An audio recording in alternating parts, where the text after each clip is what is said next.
अस्सलाम वालेकुम, I am a doctor and a consultant radiologist और हम उस एस्पेक्ट को देखते हैं जो टेबल के इस तरफ होता है। आपको रोड ट्रैफिक सेफ्टी के बारे में इतना कुछ इन्होंने बताया समझाया, वो सब चीजें यहाँ तक हैं। उसके बाद जब असल में खुदा न खास्ता एक्सीडेंट होता है, उसके बाद क्या गुजरती है वो हम देखते हैं। आप लोग सब 3 सेकंड के लिए बस अपनी आंखें बंद करें, सब बंद करें। 1, 2 और 3। एक ठा की आवाज आती है और जिंदगी बदल जाती है। This is the reality.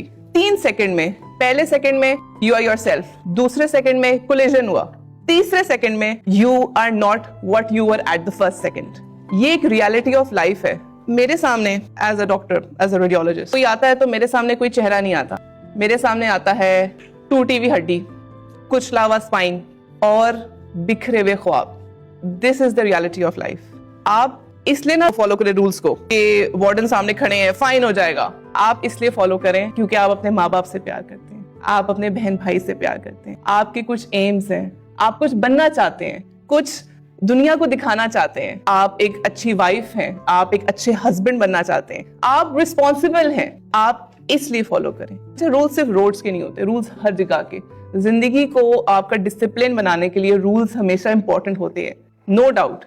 अभी हम स्पेसिफिकली अगर हम रोड सेफ्टी की बात करें तो वो असल में आपकी अपनी जिंदगियों के लिए, आपके अपनों के लिए।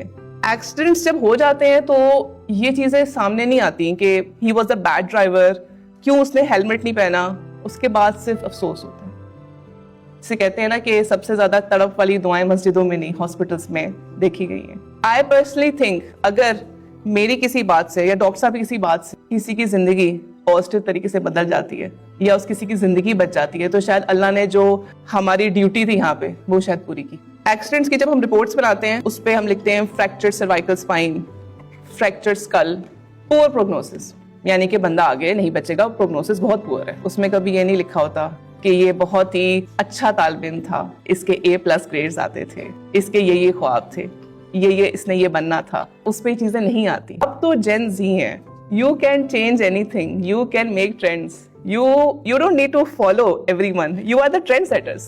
तो आप इस ट्रेंड को अपने अंदर से शुरू करें, अपने हैशटैग्स खुद डिफाइन करें। Yes, safety is priority. जब मैंने अपनी पोस्ट ग्रेजुएशन की डिग्री की, मेरा टॉपिक ही हेड इंजरी था। तो आप ये देखें, मैंने हेड इंजरी के ऊपर जितना रिसर्च किया है, जितना मेरा इसके ऊपर रिसर्च है, तो मुझे पता है कि मैंने टूटे हुए ख्वाब देखे हैं, मैंने एक बंदे के एक्सीडेंट के बाद खानदान उजड़ते देखे हैं, बीवियां, माएं, बहनें, बच्चे रुलते देखे हैं, उनको परेशान कोनों पे खड़े दुआएं करते देखा है, उनको आगे जरिया माश के बारे में फिक्र करते देखा है। रोड पे ज्यादातर उन लोगों का रेशो है जो हमारी जिसे कहते हैं ना वर्किंग एज ग्रुप है, जिसे आप कह लें लेट 20 से लेके 40 तक। ये वो ब्रैकेट है जो मेन अर्निंग ब्रैकेट है। अगर इस एज ग्रुप का बंदा बिस्तर पे पड़ जाए, हेलमेट ना पहनने से, स्पाइन इंजरी होने से, बेल्ट ना पहनने से, या खुदा ना खास्ता चला जाता है, तो घर का एक मेन अर्निंग रिसोर्स खत्म हो जाता है। कुछ लोगों के पास कुछ सेविंग्स होती हैं, लेकिन सेविंग्स भी कितना अरसा चलती है? इस महंगाई के जमाने में सेविंग्स कितना अरसा चल लेंगी? एक बंदे की अर्निंग से वैसे ही घर नहीं चलता। वो माएं जो अपने बच्चों की खिदमत बैठ के करी, उनको दुआएं करें किसी तरह वापस पैरों पे खड़ा हो जाए, किसी तरह वापस ये नॉर्मल हो जाए। वो बीवियां, वो बच्चियां, वो छोटे छोटे बच्चे, सिर्फ ये एक लापरवाही थी। जो हादसे हैं वो वैसे ही नहीं हो जाते, उनको लापरवाही आहिस्ता आहिस्ता जन्म देती है।